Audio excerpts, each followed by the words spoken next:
నిబంధన గ్రంథము page number 75, లూకా సువార్త 22వ అధ్యాయము 36వ వచనాన్ని చదవండి. అందుకు ఆయన, ఇప్పుడైతే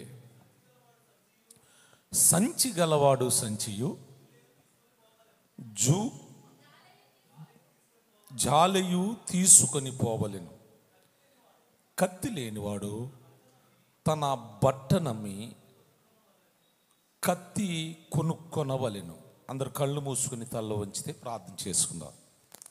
పరిశుద్ధుడైన మా పరమ తండ్రి, సర్వోన్నతుడా, సర్వశక్తిమంతుడా, సకలము ఎరిగినటువంటి సకల చరాచర సృష్టికర్తవైన మా దేవా, మీ ఘనమైన నామానికి వందనాలు చెల్లిస్తున్నాం. ఈ పునరుత్థానపు ఆదివారపు దినంలో సజీవులుగా మమ్మల్ని స్తుతించటానికి మీరు కృప చూపించారు. వందనాలైనా ఇప్పటి వరకు ఆరాధన ద్వారా, పాటల ద్వారా అయా నేను స్తుతించి మహిమపరిచి ఘనపరిచాం. ఇదే నా దాసుడు ప్రభా నీ వాక్యాన్ని బోధిస్తూ ఉన్నాడు. నీ దాసుని మరుగుపరిచి మీరు మాట్లాడండి. నీ పిల్లలకు వినబుద్ధి పుట్టించి గ్రహించే ఆత్మను, అంగీకరించే మనస్సును ప్రసాదించండి. దూరాన సమీపాన ఎంతమంది నీ మాటలు వింటున్నారో, విన్న మాటలు బిడ్డల హృదయాల్లో ఫలింపచేసి వారి నిజ జీవితంలో అనుసరించి నడుచున్నట్లు సహాయం చేయమని, వాక్యము ధారాళముగా రాకుండా ఆటంకపరుస్తున్న ప్రతి ఆటంకమును నీ నామములో లయపరచమని యేసు నామములో అడిగి వేడుచున్నాను తండ్రి, ఆమేన్.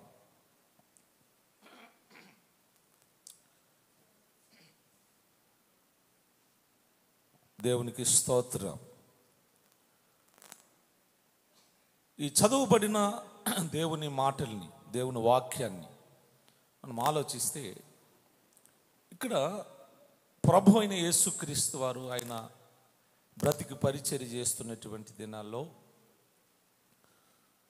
ఆయన అనేకమైన ఉపమానాలు, అనేకమైన అద్భుత కార్యాలు, అనేకమైన సందేశాలు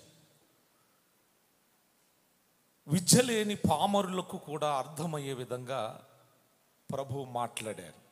విచిత్రం ఏమిటంటే, ఆ రోజుల్లో విద్యా పాండిత్యము కలిగినటువంటి శాస్త్రులకు, పరిచయులకు, ఆ రోజున్న ప్రధాన యాజకులకు ఆయన మాట్లాడే విషయాలు అర్థం కాల.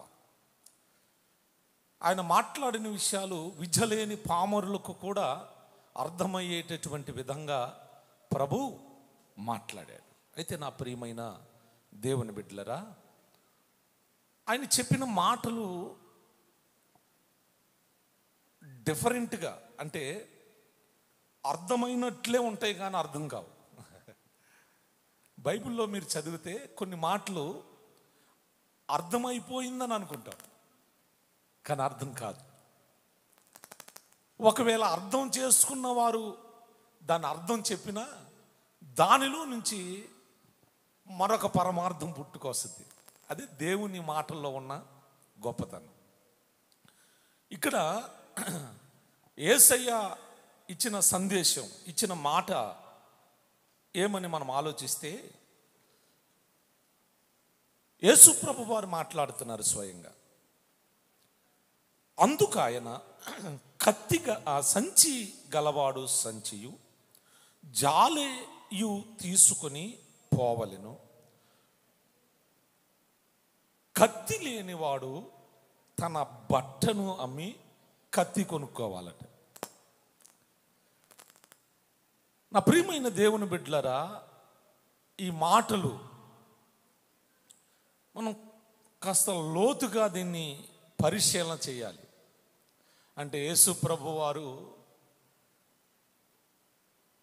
యుద్ధము, అంటే కలహాలు పెట్టడానికి, పోట్లాటలు పెట్టడానికి, కత్తి యుద్ధాలు చేయటానికి, గద యుద్ధాలు చేయటానికి ఆజ్ఞాపిస్తున్నాడా అన్నట్లుగా ఉన్నాయి ఈ మాటలు. అవును కదా? అంటే ఇప్పుడు నేను చెబుతున్నాను, మీరు అందరూ కత్తి తీసుకొస్తే, మీరందరూ మీకున్న డబ్బుని ఇచ్చి, అక్కడ బట్టనిచ్చి అంటున్నాడు కానీ డబ్బులు ఇచ్చి అందరూ కత్తులు కొనుక్కొచ్చుకున్నారనుకోండి, ఎలా ఉంటుంది?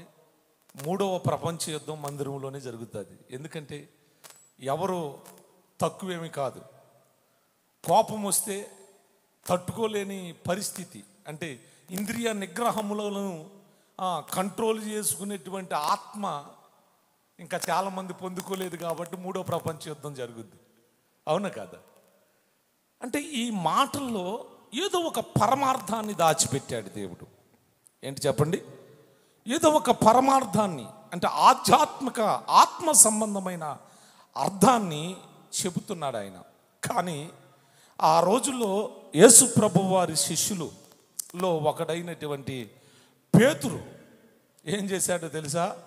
యేసయ్య ఇలాగ చెప్పాడు కదా అని డైరెక్ట్గా ఆయన కత్తి పెట్టి కొనుక్కున్నాడు. మరి ఏమమ్ము కొనుక్కున్నాడో తెలియలేదు, కానీ వాస్తవికంగా యేసు ప్రభు వారి 12 మంది శిష్యుల్లో లేనిది పేతురు గారి దగ్గర ఉంది. ఏంటది? కత్తి. నేను అనుకుంటాను యేసయ్య ఈ మాటలు చెప్పినప్పుడు దాన్ని భౌతికంగా తీసుకుని కత్తి కొనుక్కొని జేబులో పెట్టుకున్నాడేమో అని మీకెట్ట తెలుసు పాస్టర్ గారు అన్నట్లుగా చూస్తున్నారు చాలామంది. యేసు ప్రభు వారిని సిలువ మరణానికి తీసుకెళ్తున్నారా? అప్పుడు ప్రధాన యాజకుడి కుడి చెవి నరికింది ఎవరో తెలుసా? అంటే పేతురు గారి దగ్గర ఏముంది?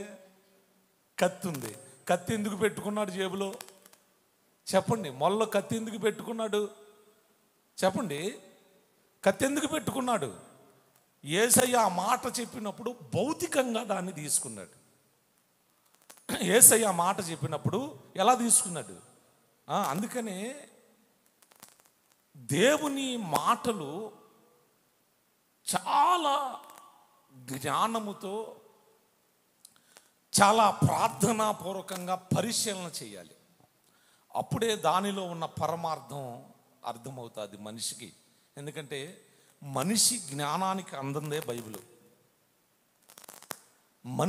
మానవుని జ్ఞానానికి అదే నేను చెప్పాను, అర్థమైనట్లే ఉంటుంది కానీ అర్థం కాదు. ఇప్పుడు మళ్ళీ 19వ సారి చదువుతుంటే ఇంకా మరలా కొత్తగానే ఉంది. 19వ సారి మొదలు పెట్టాను బైబిల్, ఇప్పుడు చదువుతుంటే మళ్ళా కొత్తగానే ఉంది. ఇది వరకు చదివానా అనిపిస్తుంది మళ్ళా. అలా ఉంటుంది అన్నమాట బైబిల్. సరే, ఈ మాటలు మనం ఆలోచిస్తే ఏమిటి యేసు ప్రభు వారు కొనిపెట్టుకోమన్నది? ఏం కొనిపెట్టుకోమన్నాడు? జ్ఞాని అయిన సొలొమోను కూడా ఒక మాట చెప్పాడు. ఏంటది చెప్పమంటారా? మీకున్నదంతా ఇచ్చివేసి జ్ఞానమును కొనుక్కోమన్నాడు ఆయన. ఏం కొనుక్కోమన్నాడు? మీకున్నదంతా, మీ వెండి బంగారాలంతా ఇచ్చి జ్ఞానాన్ని కొనుక్కోమన్నాడు. అంటే ఏ జ్ఞానం? ఇవాళ కొనుక్కుంటే వచ్చే జ్ఞానం ఏమన్నా ఉందా? ఉంది. ఎంత శాతం ఉంటుంది చెప్పండి? ఆల్బర్ట్ అగస్టిన్ ఆయన కొనుక్కున్నాడు చెప్పండి. ఇంకా చాలామంది ఉన్నారు. వారు ఎక్కడ తెచ్చి కొనుక్కున్నారు? దేవుడే ఇచ్చాడు వారికి జ్ఞానాన్ని. చెప్పండి. మనం ఆలోచిస్తే ఈ మాటల్ని, జ్ఞానం కొనుక్కోమన్నాడు నీకున్నదంతా ఇచ్చి. యేసయ్య సొలొమోను కంటే గొప్పవాడు, జ్ఞానవంతుడు.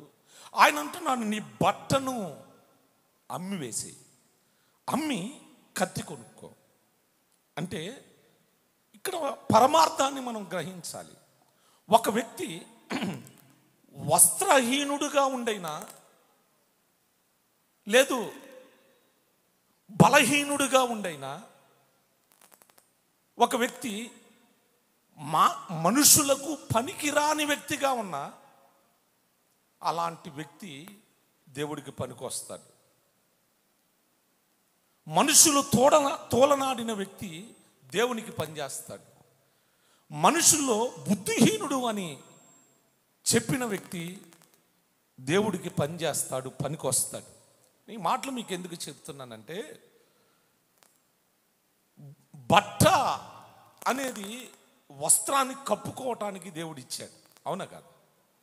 ఏదైనా వనంలో వస్త్రహీనులు అని తెలిసిన తర్వాత తండ్రి అయిన దేవుడు ఏం చేశారు? ఒక జంతువుని చంపి వీళ్ళకి తోలు వస్త్రాలు కుట్టించి, అప్పుడు అంజోగరపు ఆకులు కుట్టుకొని పెట్టుకున్నారు. తర్వాత తోలు వస్త్రాలు ధరింపజేశాడు దేవుడు.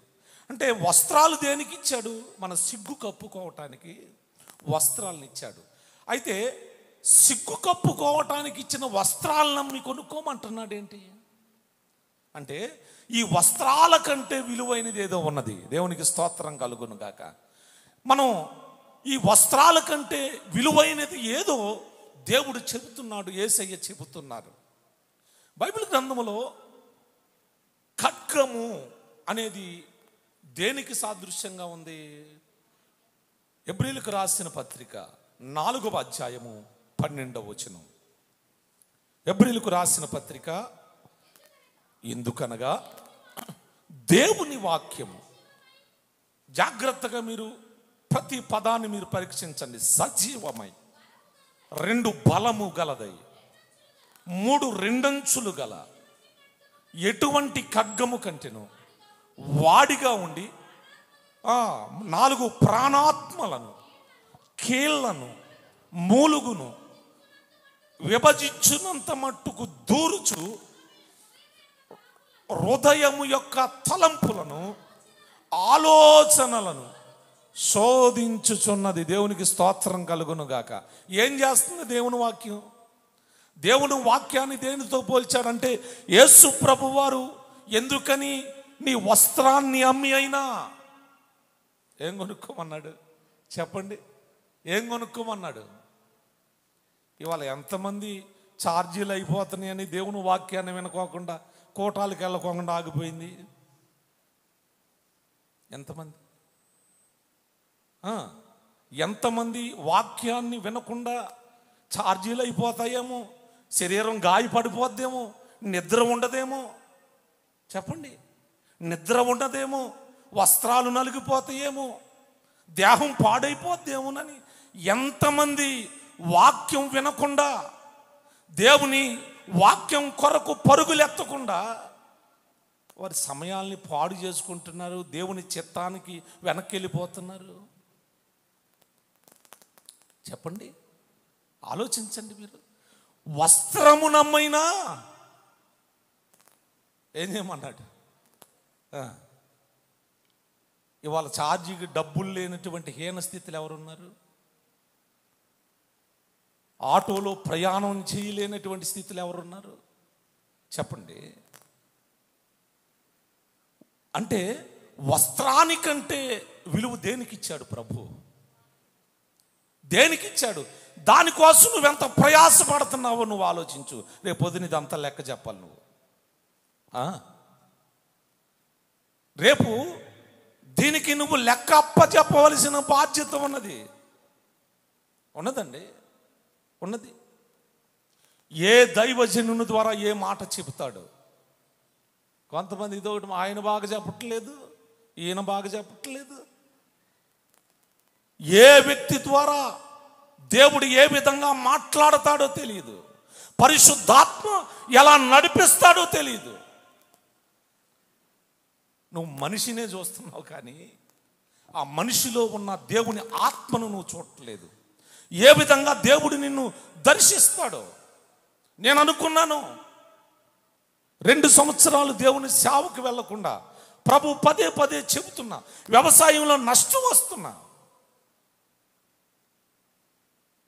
లక్ష్య పెట్టలేదు. పండుబాబు అన్నప్రసన్న కార్యక్రమానికి నాన్నగారిని పిలిచాను. 10 మంది సేవకులు వచ్చారు. జోరు వర్షం, వంటలు అవి చేసేసాం. 9 మంది ప్రసంగం చేశారు. ఆఖరి ప్రసంగం నాన్నగారిదే. ఆయన ఏమని ఎత్తుకున్నారంటే, అబ్రహాము తన కుమారుడైన ఇస్సాకు పాలు విడిచిన దినమున గొప్ప విందు చేశాడు అని మొదలు పెట్టారు. ఆయన సరే కూర్చున్నా, అప్పటికే పనులన్నీ అయిపోయినాయి, కూర్చున్నా. నాన్నగారు చెప్తున్నారు వాక్యం. కూర్చున్న తర్వాత ఆ వాక్యం అరగంట పైబడి చెప్పారు. వాక్యం ముగింపుకు వచ్చేసరికి 2 చేతులు ఎత్తి తీర్మానం చేశాను నేను. దేవునికి స్తోత్రం కలుగును గాక. 2 సంవత్సరాలు కఠినమైపోయింది నా హృదయం.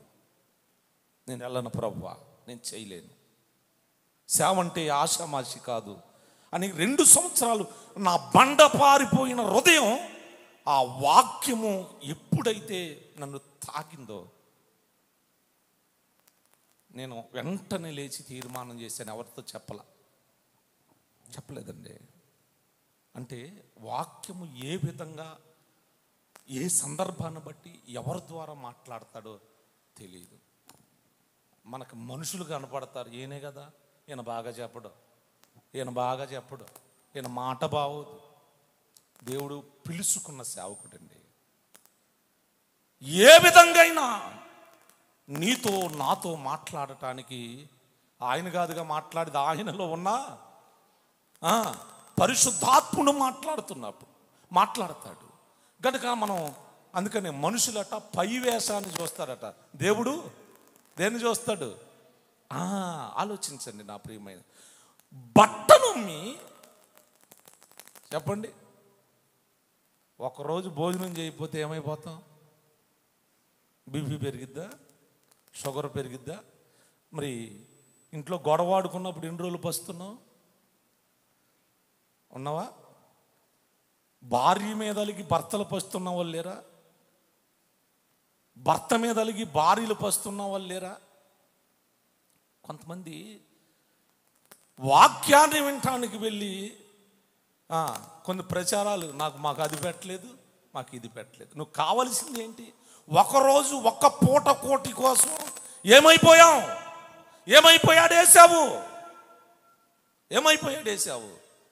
భ్రష్టుడైపోయాడు. ఒకరోజుకి అయిపోయాం కదా. ఆలోచించండి. నేను చెప్పబోయే మాటలు మీరు జాగ్రత్తగా వినాలి. ఇక్కడ దేవుని వాక్యం ఎలాంటిదో తెలుసా? దేవుని వాక్యం కొరకు ఏమమ్ముకోమంటున్నాడు చెప్పండి. నీ బట్టను అమ్మి, అంటే వేసుకునే వస్త్రాలు కంటే విలువైంది. దానికోసం మానవుడు ఏం చేయాలి? ఏదైనా చేయాలి. దేవునికి స్తోత్రం కలుగును గాక. దేవుని వాక్యాన్ని దేవుడు హెచ్చించాడట. దేవుని వాక్యాన్ని దేవుడు హెచ్చించాడట. ఆ వాక్యం కొరకు నువ్వెంత ప్రయాసపడుతున్నావో, ఎంత కష్టపడుతున్నావో దేవుడు చూస్తున్నాడు. జాగ్రత్త. అవునండి. దేవుని వాక్యాన్ని ప్రచురించటం కోసం వాక్యము మన పితరులు యేసయ్య శిష్యులు ఆదిమ సంఘం వాక్యం బయటికి వెళ్ళాలి, ప్రపంచ దేశాలకి సువార్త వెళ్ళాలి. యేసుక్రీస్తు ప్రభు వారి పునరుత్థానం, మరణం, ఆయన శిలువ మరణం ప్రచురము చేయాలి అని ఆస్తుల్ని కూడా తీసుకొచ్చి ప్రభు పాదాల దగ్గర పెట్టి వాడుకొని సువార్త చేయండి అని అన్నారు. దేవునికి స్తోత్రం కలుగును గాక. ఈరోజు ఎలా ఉంది పరిస్థితి? ఖర్చు అయిపోతామేమో, బలహీనం అయిపోతామేమో, అనారోగ్యం వచ్చేస్తుందేమో. ఏమండి, దేవుని వాక్యం చాలా విలువ కలిగింది. దేవునికి స్తోత్రం కలుగునుగా. నీకున్నదంతా ఇచ్చైనా చెప్పండి, దేవుని కొనుక్కోమన్నాడు. జ్ఞానం అంటే ఏసయ్య అంటే దేవుని వాక్యం. ఏసయ్య అంటే దేవుని వాక్యం. దేవుని వాక్యమే, ఆ వాక్యమే కృపా సత్య సంపూర్ణునిగా మన మధ్య ఉన్నది. ఈరోజున చాలామంది బాధాకరమైన విషయం ఏమిటంటే, దేవుని వాక్యాన్ని వినటానికి ప్రాకులాట లేదు, ప్రయాస లేదు. చెప్పండి, ప్రయాస లేదు. ఫంక్షన్ అంటే టెన్షన్గా వెళ్ళిపోతాం. అవును కాదు? ఫంక్షన్ అంటే ఎలా వెళ్తాం? టెన్షన్గా వెళ్ళిపోతాం. దేవుని వాక్యం అంటే నీరసంగా వెళ్తాం. ఎలా వెళ్తాం చెప్పండి? దేవుని వాక్యం వినటానికి ఓఆర్ఎస్లు కూడా ఇవ్వలేక రాబోయే రోజుల్లో. ఎందుకంటే డిహైడ్రేషన్ వచ్చేస్తుంది. అవును కదా? నీరసం వచ్చేస్తుంది. ఆలోచించండి, దేవుని వాక్యం ఎంత విలువైనదో యేసయ్య ఒక్క మాటలో తేల్చేశాడు. ఇప్పుడు ఈ వాక్యం ఏంటంట? ఈ కత్తే దేవుని వాక్యం. ఈ ఖడ్గము ఏం చేస్తుందట? అది లోపలికి వెళ్ళి ఏం చేస్తుంది చెప్పండి? ప్రాణాత్మలను కీళ్లను మూలుగును దూరుచు హృదయము యొక్క తలంపులను ఆలోచన విధానాన్ని శోధిస్తూ ఉన్నది. ఏంటది? నిజంగా దేవుని వాక్యము నువ్వు పర్ఫెక్ట్గా వింటే, కరెక్ట్గా వింటే, దేవుని వాక్యం మీద నువ్వు బేస్ అయితే, ఆ వాక్యం నీలో ఏం చేయాలి చెప్పండి? నీలో తప్పులన్నీ బయటికి రావాలి. చాలా రోజుల క్రితం చెప్పాను నేను, దరిదాపుగా క్యాన్సర్ వ్యాధితో బాధపడుతుంది, స్కెల్టన్ లాగా తయారైపోయింది, 4th స్టేజ్లో ఉంది, చనిపోద్ది, తీసుకెళ్ళిపోమన్నారు డాక్టర్స్. 2 పిల్లలు ఉన్నారు, యమనస్తురాలే, ముసలావుడేం కాదు. 3 నెలల నుంచి మంచంలో పడిపోయి, మంచంలోనే అన్నీ, మంచినీళ్ళు పోస్తున్నారు, వాష్రూమ్కి వెళ్తే అక్కడే క్లీన్ చేస్తున్నారు, అన్నీ మంచంలో, స్కెల్టన్ లాగా అయిపోయిందట. అయిపోతే ఒకరోజు వాళ్ళు క్రైస్తవ కుటుంబమే, ఒకరోజు దేవుని వాక్యం రేడియోలో వస్తూ ఉంటే, ఆ రేడియోలో వచ్చే వాక్యం పెట్టి భర్తను ఈ పిల్లలు ఆ పెరట్లోకి వెళ్ళారట. మరి ఏం చేయటానికి వెళ్ళారు వాళ్ళు? అక్కడ ఆ మొక్కలకి మరి నీళ్లు పోస్తున్నారు, ఏం పోస్తున్నారో అలాగ చేస్తూ ఉంటే ఈ వాక్యం వస్తుంది, దేవుని మాటలు వస్తున్నాయి రేడియోలో. దేవుని వాక్యం వస్తూ ఉంటే ఆ మాటలు వింటా ఉంది. పడుకొని బలహీనరాలు అయిపోయింది, మంచం మీద నుంచి లేచి 3 నెలలు అయింది. వాస్తవికంగా జరిగిన విషయం. అలాంటి పరిస్థితుల్లో దేవుని వాక్యం వింటుంది. దేవుని వాక్యం ఆ రేడియోలో దైవజనుడు మాట్లాడుతున్నాడు. ఏమని మాట్లాడుతున్నాడంటే, పరమగీతాల్లో వాక్యం మాట్లాడుతున్నాడు. చూడండి, ఆ వాక్యం మీకు చూపిస్తాను. పరమగీతముల గ్రంథము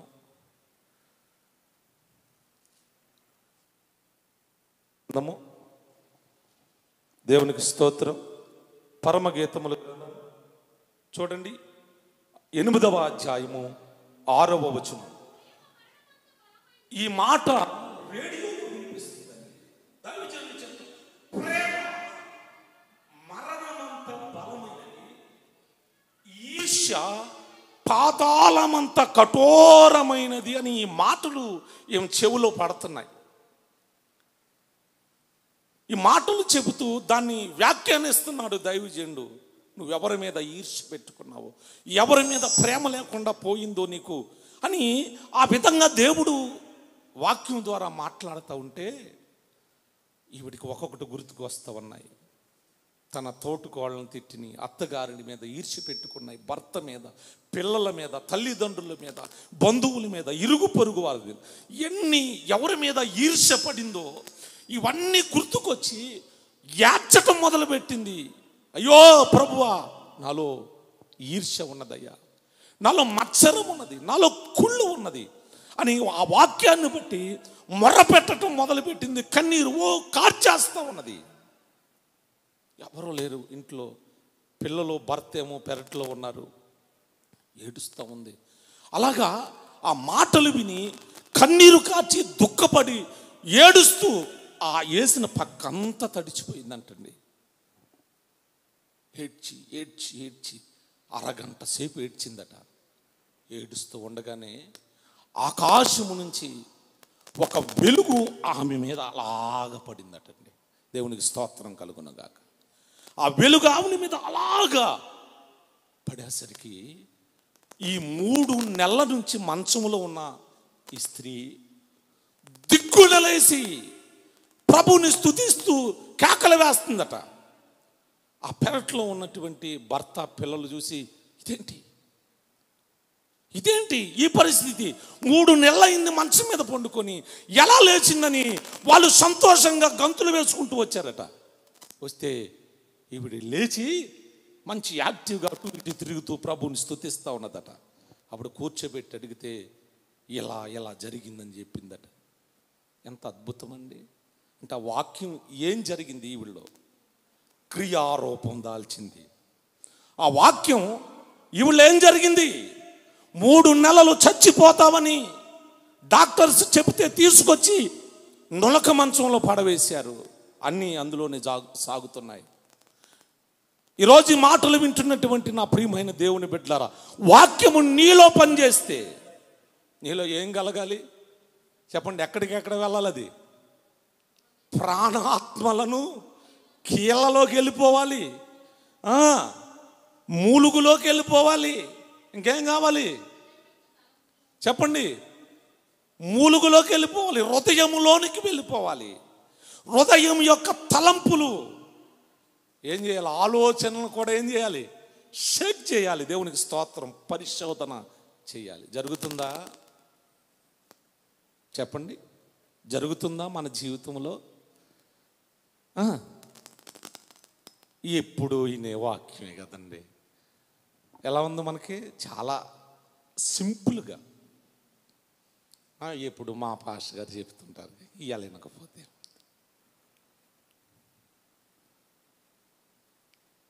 ఇవాళ వినకపోతే ఏముంది? పౌలు గారు సేవ చేస్తున్న రోజుల్లో ఎప్పుడు కొత్త సంగతి వినటానికి అలవాటు పడిపోయారట ఒక బ్యాచ్. అంటే వాళ్ళ దగ్గరికి వస్తే ఏం చెప్పాలి అంటారు కదా, కొత్త ఒక వింత. అలాగా పాత బోధ ఎట్లా ఉంటుందంటే అదొక రోతలాగా ఉంటుంది. కొత్తగా ఎవరన్నా వచ్చి ఏదో 4 మాటలు చెప్పారనుకోండి, అది ఎట్లా ఉంటుంది? అయ్యో బాబో, ఎట్లాగ ఇప్పుడు చెప్పాలా మా ఫాదర్ గారు అని దాని గురించి తీవ్రంగా ఆలోచిస్తూ ఉంటాం. ఈరోజు ప్రభు నీతో మాట్లాడుతున్నాడు, జాగ్రత్త. ఎప్పుడైనా నీవు వాక్యము చేత శోధించబడ్డావా? శోధించబడితే ఏం జరగాలి? ఏం జరగాలి చెప్పండి? ఏం జరగాలి? విశ్వాసగా ఉన్న ప్రారంభపు దినాల్లో లాగానే ఇప్పుడు కూడా ఉండాలా? ఎలా ఉండాలి? నీ జీవితంలో నీ ప్రవర్తనలు ఏం రావాలి? నువ్వు వాక్యము సరిగా విని వాక్యానుసారంగా నువ్వు జీవిస్తే, ఆ వాక్యాన్ని చెప్పండి నీ హృదయంలో చేర్చుకుంటే, ఆ వాక్యము చేత నువ్వు నడిపించబడితే, ఆ వాక్యము చేత నువ్వు శోధించబడితే, ఆ వాక్యము చేత నువ్వు పరిశోధించబడితే నీలో ఏం రావాలి? మార్పు రావాలి. నీలో ఏం రావాలి చెప్పండి? మార్పు రావాలి. అంటే మనలో మార్పు రావటం లేదంటే వాక్యం మన మీద ఏం చేయట్లేదు? ప్రభావం చూపట్లేదండి. వాక్యము ఏదో వింటున్నాం యాథాలాభంగా, దాన్ని ఏం చేస్తున్నాం? విడిచిపెట్టేస్తున్నాం. ఈరోజు దేవుడు మాట్లాడుతున్నాడు. వాక్యము ఎంత విలువ! అసలు ఈ రోజున వాక్యమునకు విలువిచ్చిన సంఘాలు కానీ, సేవకులు కానీ, దేవుడు వారిని ఏ విధంగా హెచ్చించారో మన కళ్ళతో చూస్తున్నాం ఇప్పుడు మన భారతదేశంలోని. స్వస్థతలు అవి ప్రక్కన పెడదాం కాసేపు. దేవుని వాక్యము ఉన్నది ఉన్నట్లు ప్రకటించినటువంటి దైవజనుల పరిచర్య కానీ, సంఘాలు కానీ ఎలా ఉన్నాయి? ఆశీర్వదించబడ్డాయండి, దీవించబడ్డాయి. ఎందుకంటే లోకంలో సత్యం అనేది ఏదైనా ఉన్నదంటే దేవుని వాక్యమే. దేవునికి స్తోత్రం కలుగునుగాక. దేవుని వాక్యమే. ఆ వాక్య సత్యాన్ని కనుక సంఘం గ్రహించగలిగితే, సేవకుడు బోధించగలిగితే, ఆ సంఘం సత్యమునకు స్తంభంగా నిలబడద్దు. దేవునికి స్తోత్రం కలుగును. అందుకనే పదే గొంతు చించుకొని చెప్పేది. దేనికోసం తెలుసా? దేవుని వాక్యం మన నుంచి బయటికి వెళ్ళాలి. దేవునికి స్తోత్రం కలుగును గాక. దానికోసం ఎంత ఖర్చు అయినామని, ఎంత ప్రయాసైనా పడాలి. ఎంత ప్రయాసైనా పడాలండి. దానికోసం మన శరీరం బలహీనమైపోయినా, ఎంత ఖర్చు అయిపోయినా, దేవుని పని, దేవుని సువార్త వ్యాపకం కోసం అన్ని విధాలా మనం కృషి చేయాలి. దేవునికి స్తోత్రం. వాక్యం మీద ఆధారపడిన సంఘం రేపొద్దున దేవుని ఎదుట ధైర్యంగా నిలబడద్ది. దేవునికి స్తోత్రం కలుగును గాక. వాక్యములో ఉన్న సత్యాన్ని గ్రహించిన సంఘం దేవుని ఎదుట ధైర్యంగా నిలబడుతుందండి. దేవునికి స్తోత్రం కలుగునుగాక. అసలు సంఘానికి, సేవకుడికి ఎప్పుడు ఘనత తెలుసా, ఎప్పుడు విలువ తెలుసా? ఆ మాట చెప్పి నేను ముగిస్తాను. చూడండి, 148వ కీర్తన తిండి, దాన్ని చెప్పి ముగిచ్చేస్తాను నేను. 149వ కీర్తన 9వ వచనం చదవండి. విధింపబడిన తీర్పు వారి మీద నడుపుటకును, వారి చేతిలో 2 అంచులు గల ఖడ్గమున్నది. ఆయన భక్తులకందరికీ ఘనత ఇదే. దేవునికి స్తోత్రం కలుగునుగాక. అర్థమైన వాళ్ళంతా ప్రభువుని స్తుతించండి. అర్థమైందా మీకేమన్నా? అంటే భక్తులకు ఘనత ఎప్పుడు వస్తుంది చెప్పండి. దేవుని బిడ్డలకు, యేసు ప్రభు వారిని అంగీకరించిన వారికి ఎప్పుడు ఘనత వస్తుంది? ఎప్పుడు ఘనత వస్తుంది చెప్పండి. చేతులు ఏముండాలి? 2 అంచులు కల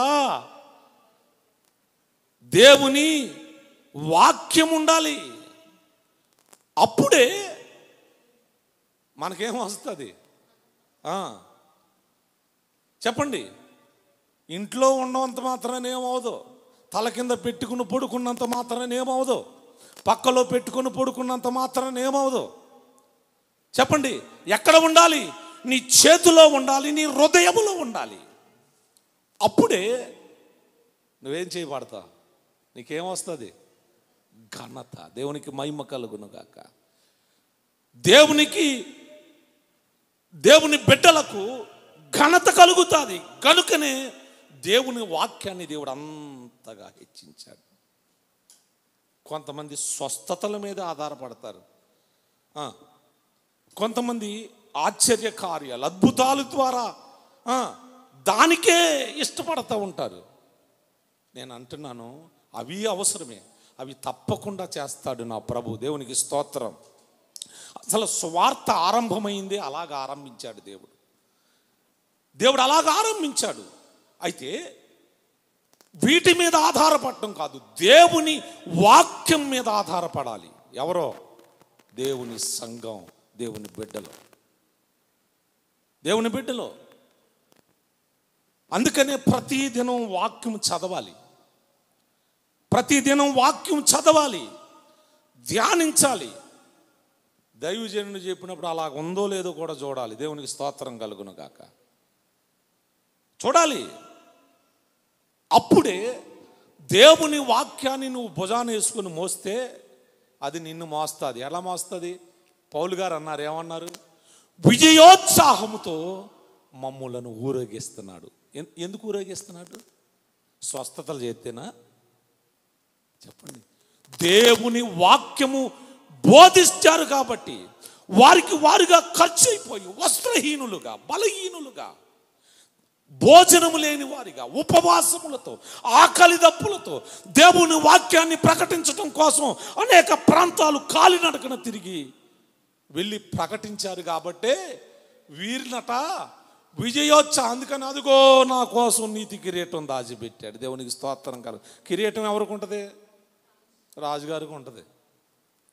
కిరీటం ఎవరికి ఉంటుందమ్మా చెప్పండి? రాజులకు ఉంటుంది, రాణీలకు ఉంటుంది.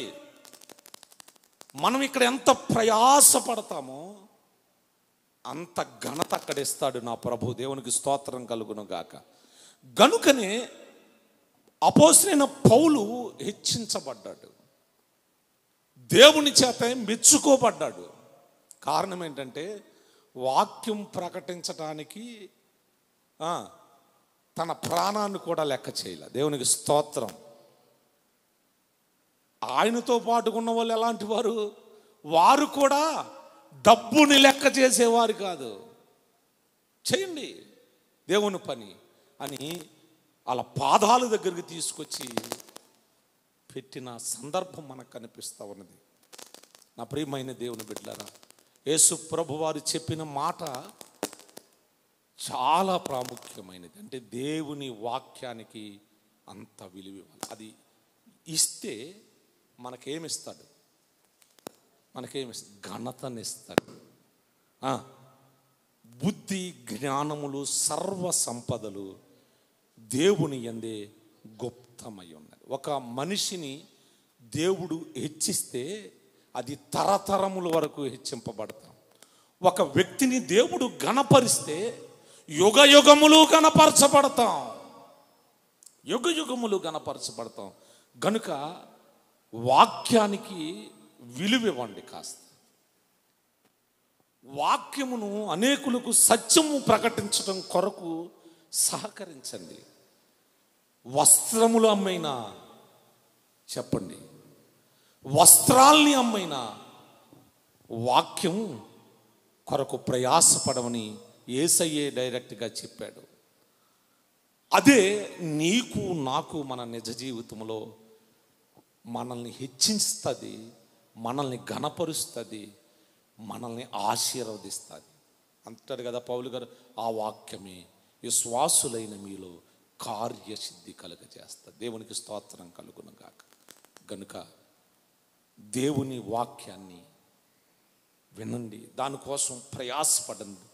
దాన్ని అనేకులకు చెప్పటం కొరకు కొద్ది ఖర్చు అవుదాం మనం. దేవునికి స్తోత్రం. బాధ అనుకోవద్దు, కష్టం అనుకోవద్దు, ఇబ్బంది అనుకోవద్దు. ఈ లోకంలోనికి ఏమీ తేలా, ఏమీ పట్టుకొని పోం మనం. అవునండి, ఏమీ తేలేదు, ఏమీ పట్టుకొని పోలేము. గనుక మీరు గమనించి వాక్యానుసారంగా నడవండి. కొద్ది మాటలు ప్రభు దీవించునుగాక. ప్రార్థన చేసుకుందాం.